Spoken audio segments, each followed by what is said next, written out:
Hey, Andrew Walton here with the first ever Marketing Rush on tap. Today we're going to be looking at how to increase conversion on launchgocreative.com. So first I'm going to go through all the design and copy elements that are actually on the page, and then at the end I will talk a little bit about how I would set up the page if this were my website. So let's get started. The first thing that I want to draw attention to would be this logo here, which is barely visible, really small, hard to sort of build your branding with this. I would make this bigger, and I would actually move it over to the left-hand side of the page here. You can sort of economize your space a little bit better. Moving this here, the nav bar will be moved up, and you'll get more of your site above the fold. Now, looking at the nav bar, this just seems to be a lot of stuff. I think we can be a little more concise here. For example, getting started and work with us. You can probably try combining those. LaunchGo Client Center. If this is, you can probably just leave this as contact or contact us and lead people to the appropriate page there. WordPress maintenance. If this is something that a lot of your visitors are interested in, then this is okay. But what I would do is install some heat tracking software like Hotjar or Crazy Egg and actually see if people are looking at this, and also check your analytics to see if they're clicking on this. And if they're not, then I might just change this to our services or something like that. Portfolio is great. In this slot, I would actually put about. I actually think, just sort of for some context, I usually think of the nav bar kind of like a sales page, just split out sideways. So the home page is fine. One of the first things you'll talk about is who you are and what you do. Have some proof with the portfolio. The option to work with us over here, and then contact, for any extra questions or stuff over here. That's the general layout that I make for navigation bars. So some of those changes might help, but really one of the main things is going to be using heat tracking, eye tracking software to see where people are actually looking and where they're putting their mouse, as well as looking at your analytics to see if these are actually getting action. So let's look at this header section then. So the first thing I want to say about this is the white text on this particular background is very difficult to read. And I would definitely look at choosing some different fonts, at least have the headline and the sort of body text here be a little more different from each other. I mean, bolding this for start might help, but I would also look at just making it so it doesn't blend in together quite so much, and especially that goes for your CTA, which should be at the very least probably a different color so it stands out. Right now it's hiding, it's really hard to see, and not a lot of people are probably going to be paying attention to that and clicking there. Not nearly as many as could be if you had, say, a bright yellow or orange button here.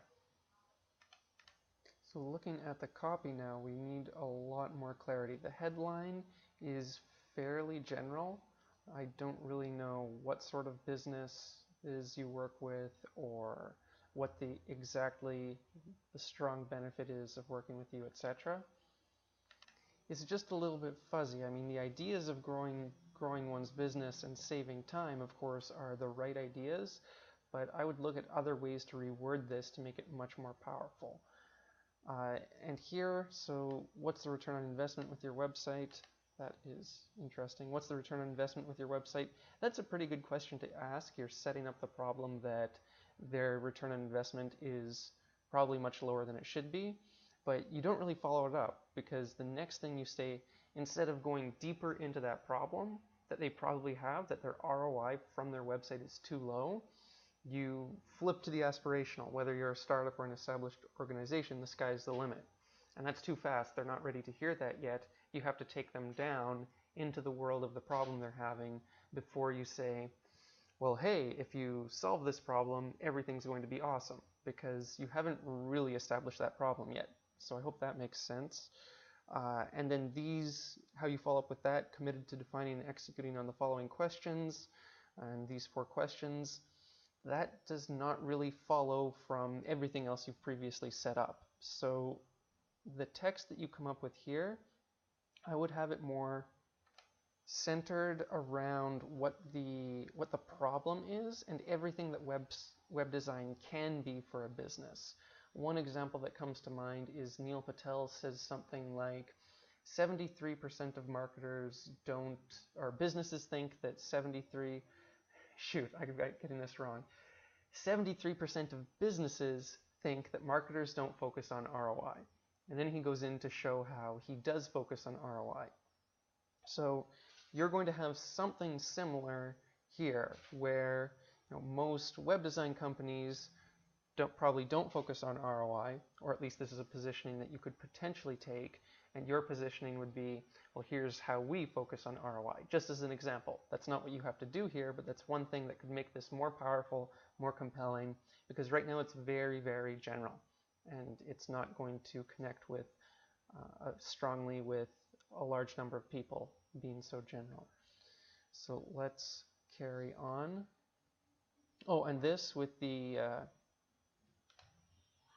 other tab, I don't think that this is what you need here. I would just leave this as one section. You have to compel them here. Whatever you have in this section, you should put it down below. You should put it in one of the following sections here. This can work in some cases. In this case, I think you really just do want the one section. I will talk about that a little bit more at the end when I talk about how I would set up this page. So here, client service, the headline. This is not really a compelling headline at all. In fact, you definitely have to have something that is more benefit oriented. So, it could even be something like, here's what we do, because that at least pushes them to read the very next line. And in this case, your team utilizing key strategies to create inspiring and effective websites. This is again very, very plain. It's sort of a vanilla benefit, and I would search for something much deeper and more meaningful. So the way that I would do this is I would go deeper into who is your ideal client. Do you specialize with e-commerce businesses, B2B businesses, B2C business, e-learning? There are a lot of different types of websites that need web design. Not all of them are going to be your ideal client. And when you know who that ideal client is, you'll be able to speak more directly to them. Here, let's say I had read this, the top section here. I scroll down and see this. Regardless of what category I fall into right now, e-commerce, e-learning, SaaS, anything else, I am not sure that this is for me.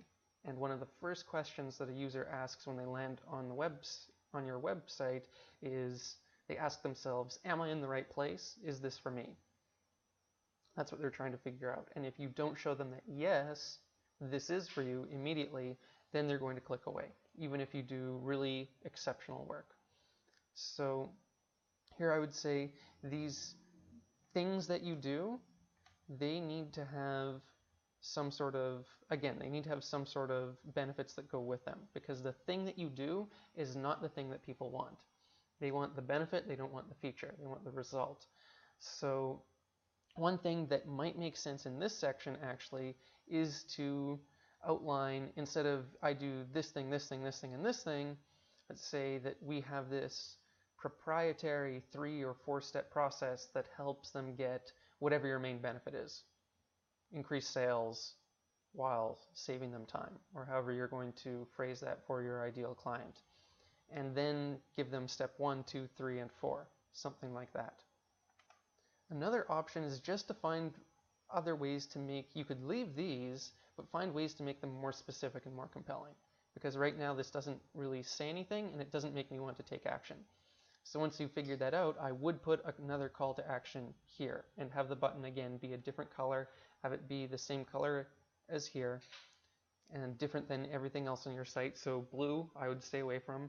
In this case, I would go with, say, an orange, a yellow, possibly a red. Red can be a bit dangerous, but an accent color that really stands out against this blue. My first instinct would not to be use green, even though that's very common with blue. Blue and green often go together. I would probably go with orange or yellow, but you could split test this. But in any case, you want to have your another call to action here after you make this more compelling. Now, the next thing that I want to say is that because you are a web design company, your web design has to be absolutely outstanding, because you are basically, it's one thing if you were selling, say, weight loss or something. I would understand if the website design was just okay or even pretty good.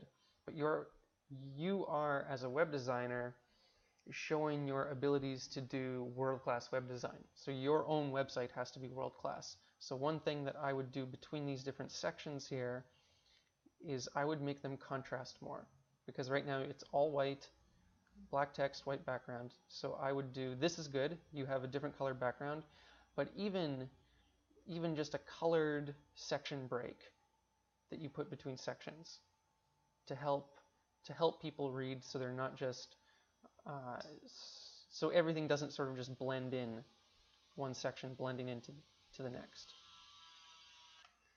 So for this section, I would, first of all, from a user standpoint, I would remove these tabs. People probably are not going to be clicking on these to find out more. Whatever it is you want to say it in this space. Now, that being said, what you are saying here, so your mission is to serve small and medium-sized businesses, okay, enhance online presence and impact in the marketplace, etc., etc. All this is extremely, extremely generic. And if, for example, I had just landed here, I would not even know that you do web design. So this is definitely not in line with whatever your ideal client needs to hear. You need to be speaking to them directly. So again, a lot of the copy issues that you're experiencing on this page, from the top right up to the bottom, will be cleared up when you get very, very clear about who exactly your target client is, what their biggest pain points are, and how you specifically solve those, and what's unique about your solution. So here's just one thing I actually want to highlight.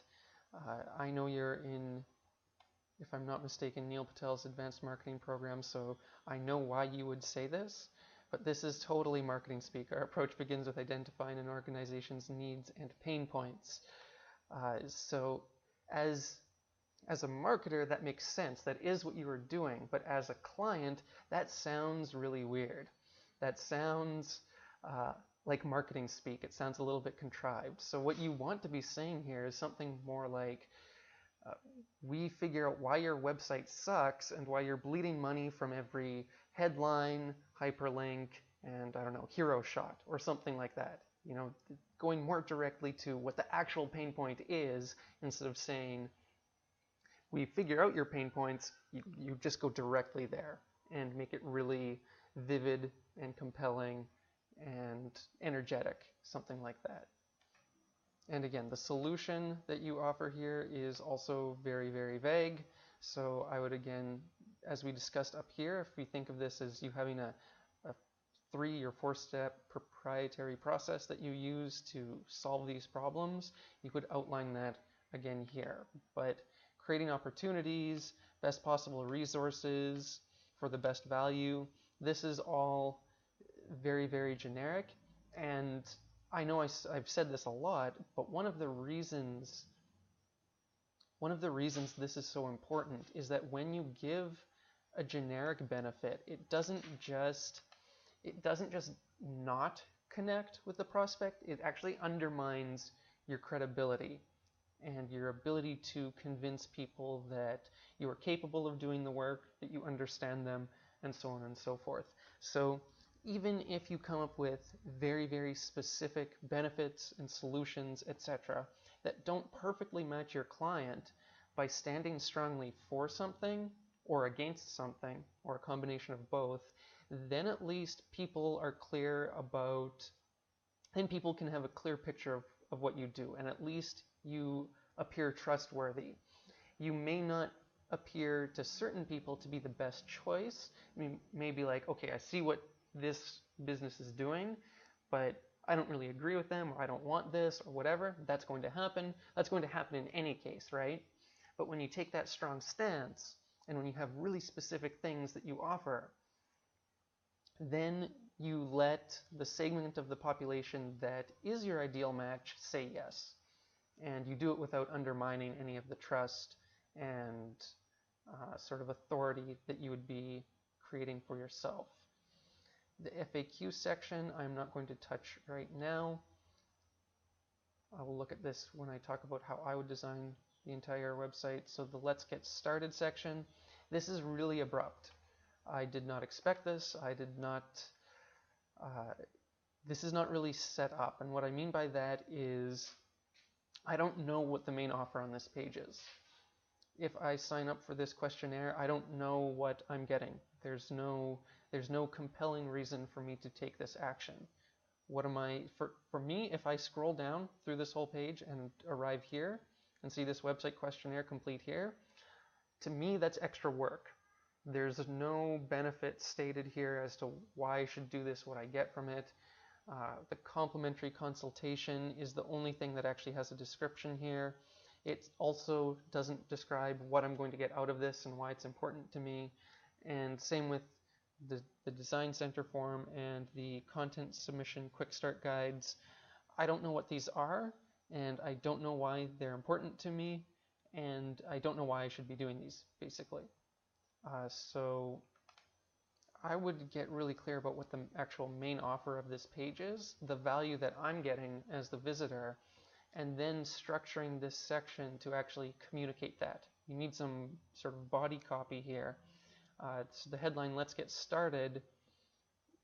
This is only going to make sense if up above you've sort of made it more clear about what we are starting. Right now it's not clear. So if you make it clear, you can leave this headline. Otherwise, you'll need a new headline with some body copy and explain what exactly these 4 steps are, why I should care, and why I should take action.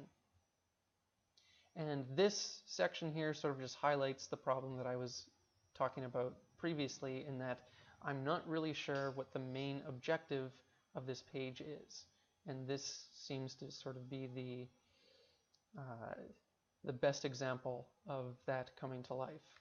Now, in general, it actually is good to give people options at the bottom of your web page, especially if someone comes in, say they're maybe interested in a website migration, or say a website migration, and all the copy up here has nothing to do with that because your ideal client doesn't want a website migration. This actually does make sense at this point, but it only makes sense in the context of having some other very clear value proposition through the rest of the site, and we don't really have that here. I'm not sure what the main offer is. I'm still not sure what the main offer is, and all the way through to the bottom, I'm still not sure what the main offer is. So when you get down here, it's just sort of almost as if you said, well, I don't know exactly what we're offering, so here, you go decide. And this will be much more powerful and much more effective if you have sort of one continuous thread through here. Say you want them to fill out this website questionnaire, and you express that throughout the rest of the page, and you express to them why it's important. Then the people who want something different, when they get down to the bottom, that's actually where the FAQ makes more sense.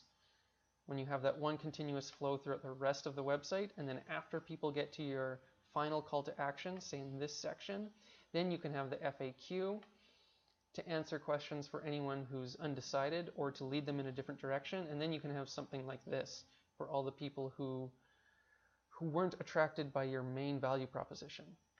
So how would I set up this website if this was mine? So the top section is all about showing the visitor that they are in the right place, that this is the thing that's going to solve their problem, and then you sort of outline the problem and the opportunity in this section. Then I would move down into your sort of about you section, what it is you do, why you're different, why you're special, why you are better than the competition, any other, basically your USP and your UVP, all the things that make you interesting, your proprietary techniques, and so on and so forth in this section. Then you want to have proof. There's one big thing about this page is that there's no proof of any kind anywhere. And especially with something like design, you want to see copious amounts of proof. So here I would have either your portfolio or sample projects, visuals that we can see. Also actually up above the fold, it would be awesome to have some logos maybe in this section of people, of companies that you've worked with, other forms of proof. Then after you've talked about yourself, how you solve problems, you've shown some proof, you want to show them why it's a low risk option and they should talk to you. So in this case, I imagine that your offer is something like having them fill out this questionnaire and getting on a phone call with you. And that is low risk compared to if you don't say anything and they wonder, well, are you trying to sell me right now? Do I have to pay you? Right now it's not clear. Am I signing up to, like, is this the sale here? It's not really clear. So making this sort of your clear value proposition with your lead magnet offer, getting them to sign up, or whatever it is you want them to do, showing them why it's a low risk offer and what they should do now, that will sort of be in this section. This, the FAQ, again, you can put down below. This, the about you sort of section, I would combine with this section and make it just a really short, concise, and compelling section, again, about why you're interesting, different, better, faster, and so on and so forth. And then at the end, I would actually, this idea is fine, but I would make this section a bunch narrower, shorter. It doesn't have to take up this much space. You can put these just along the bottom here, probably. You want to give as much space to the main action that you want people to take. And then just at the bottom, if you have other alternates, you can put those there. So that is a lot of stuff we discussed here, a lot of stuff to think about. I would say the main takeaway, if you want something to focus on, or a couple things to focus on that will make the most difference, it actually has nothing to do with the page itself, though I would really recommend looking at some of these design elements to make the fonts more interesting, to make the sections stand out against each other more, to make this text stand out more against the background. Those things are important, but the key strategic elements that are missing from this page are the understanding of who your ideal client is and why you are the best person to serve them. So that has to do with your core story, where your business came from, the problems that even you struggled with and solved as you got to the point that you're at, the client successes that you've helped create, the unique systems and processes that you use to get the results that you do, and really the super compelling benefits that that you can offer, more than growing your business and saving you time. Go a couple levels deeper, dig into what your clients really want, and figure out how to word these benefits in a slightly more compelling way. And I think that will serve you really well. So I hope you found this video valuable. This is Andrew Walton. This is the first ever Marketing Rush, and if you want your website analyzed, then on Facebook or on Instagram, you can make a little post on your wall about who you are, what your website is, and what you do. Hashtag Marketing Rush, and every week I will select one more website to do this with, and I look forward to helping make your website and your business grow, collect more leads, get more clients, and help you do whatever it is you do best even better. So with that said, I'll see you in another video soon. Have a great day. Talk to you later.